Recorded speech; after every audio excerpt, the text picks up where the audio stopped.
संतोष देशमुख हत्या प्रकरणातील सुनावणी आता 29 जुलै रोजी होणार आहे।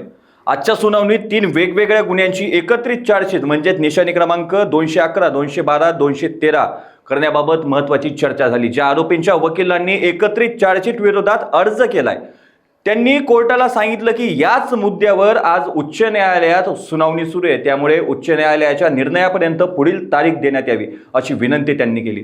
सरकारी वकील ॲडव्होकेट बाळासाहेब कोल्हे यांनी आरोपींच्या वकिलांचा दावा फेटाळला।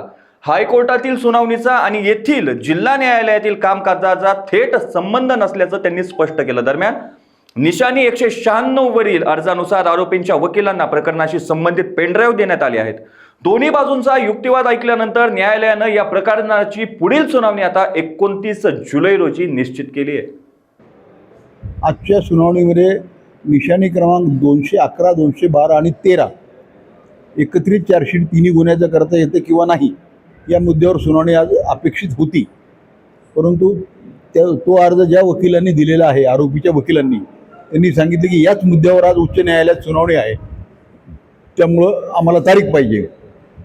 माझं म्हणणं असं सांगितलं कोर्टाला की ह्या मुद्द्यावर हा मुद्दा काय उच्च न्यायालयात प्रलंबित नाही, आणि जर असेल प्रलंबित तर त्याच मुद्द्यावर इथं अर्ज देता येणार नाही।